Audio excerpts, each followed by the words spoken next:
బాబు మొత్తానికి కరివేపాకు తినడం ఆపేసిండు. ఎందుకు అంటే చిన్నప్పుడు వాడు మంత్స్ 3-4 ఇయర్స్ వరకు 3.5 4 ఇయర్స్ వరకు నేను మంచిగా అన్నీ పెడుతుండే. అంటే ఇట్లనే పొడి చేసి పెట్టేదాన్ని. పెద్దగా అవుతుండే కదా నేర్చుకుంటాడులే అనేసి మధ్యలో మంచిగానే తిన్నాడు. తర్వాత ఏమైందేమో ఈ మధ్యలో కొత్తగా స్టార్ట్ చేసిండు కదా కరివేపాకు వద్దు, పచ్చిమిరపకాయలు వద్దు. సరే పచ్చిమిరపకాయలు అంటే మనం కూడా తినము, కానీ కరివేపాకు వద్దు అని అంటే ఇంకా హెల్త్ కూడా బాగా మంచిది అండ్ హెయిర్ గ్రోత్కి మంచిది, అంతా బాగుంటుంది. ఇంట్లో కొంచెం మట్టి ఉంటుంది, అదంతా క్లీన్ చేసేసుకొని ఇంట్లోనే, అంటే ఎండలో పెట్టాల్సిన అవసరం లేదు, జస్ట్ ఇంట్లోనే ఇట్లా ఇదే ప్లేట్లో పెట్టేసినాను.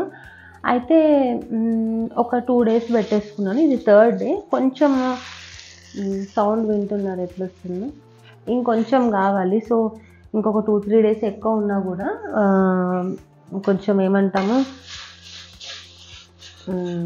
దుమ్ము కానీ పడుతుంది, ఏమంటే డస్ట్ వస్తూ ఉంటుంది కదా అనేసి ఇంకా నేను ఫ్రై చేస్తున్నాను. జస్ట్ 1 minute ఫ్రై చేసుకుంటే సరిపోతుంది. ఏదో రకంగా కరివేపాకు కడుపులోకి వెళ్ళాలి అని. సో ఇదేంటి అంటే ఏం లేదు, కర్రీస్ చేసేటప్పుడు పైనుండి కొంచెం పౌడర్ వేసుకుంటే సరిపోతుంది, సేమ్ అదే ఫ్లేవర్ వస్తుంది. కానీ ఆ ఫ్రెష్నెస్ అనేది కొంచెం మిస్ అవుతుంది, బట్ స్టిల్ ఇట్స్ హెల్దీ. ఇంకొకటి ఏంటి అంటే మనం ఎక్కడ కూడా ఎండలో పెట్టలేదు, జస్ట్ మొత్తం నీడలోనే ఆరబెట్టినాం కాబట్టి నో ప్రాబ్లం. సో ఇట్లా కొంచెం రూమ్ టెంపరేచర్ వచ్చిన తర్వాత మిక్సీ పట్టేసుకుంటే, అండ్ మిక్సీ పట్టుకునేటప్పుడు ఏమేమి వేయాలో కూడా చెప్తాను. సో ఇట్లా అవ్వాలి.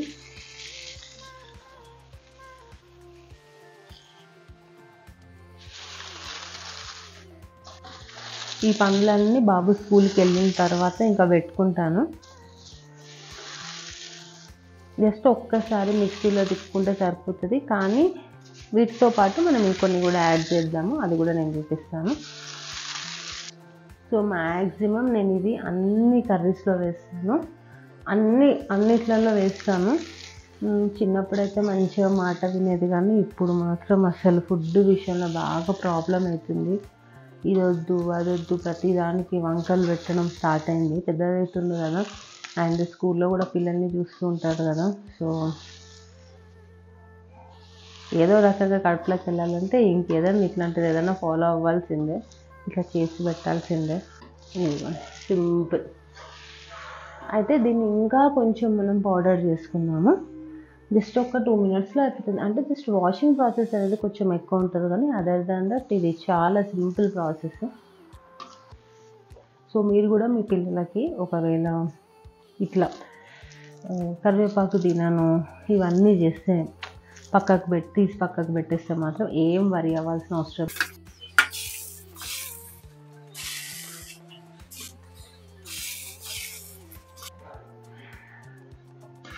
సో ఇప్పుడు దీన్ని మిక్సీ పట్టేసుకుందాం. ఇది రెడీ అయింది, ఇది మనం మిక్సీ పట్టేసుకుందాము. అండ్ దీంతో పాటు ధనియాలు ఏంటంటే ఒక 2 గుప్పెళ్ళు, అంటే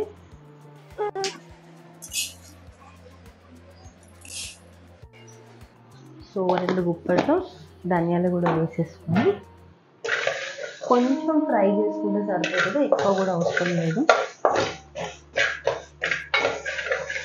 ధనియాలు వేగే లోపల మనము కరివేపాకుని మిక్సీ పట్టేసుకుందాము. సో జస్ట్ 1 minute 2 minutes వేగితే సరిపోతుంది. జస్ట్ కొంచెం వేయించుకుంటే సరిపోతుంది.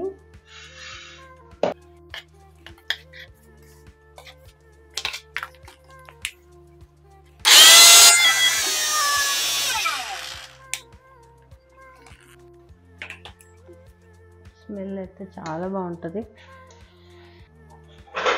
సో ఇట్లా ఒక బాక్స్లో వేసేసుకుందాం. ఇవి కూడా వేసేసుకొని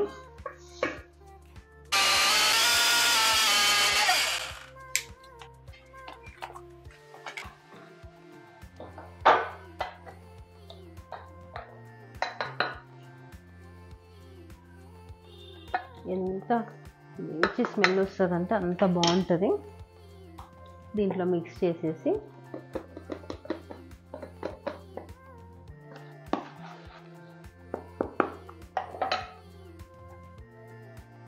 సో కరివేపాకు పొడి అనేది రెడీ అయినట్టే. సో ప్రతిసారి వంటలు అంటే కర్రీస్ ఏమైనా చేసినప్పుడు ఈ పౌడర్ మీద నుండి ఇట్లా వేసేసుకుంటా. అంటే తాలింపులో వేసుకోవచ్చు, లేకపోతే కర్రీ అయిపోయిన బంద్ చేసి ఒక 10 మినిట్స్ ముందు వేసుకున్నా కూడా చాలా బాగుంటుంది టేస్ట్ అండ్ హెల్త్కి కూడా మంచిది.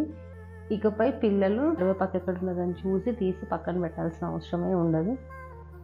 సో ఇట్లా ఐ హోప్ మీ అందరికీ వీడియో యూస్ఫుల్ అయ్యి ఉంటుంది. అండ్ యూస్ఫుల్ అయితే మాత్రం ప్లీజ్ లైక్ చేసి నా ఛానల్కి సబ్స్క్రైబ్ చేయండి. నేను మరిన్ని ఇలాంటి యూస్ఫుల్ వీడియోస్తో అయితే మేము ముందుకు వస్తాను. Till then bye.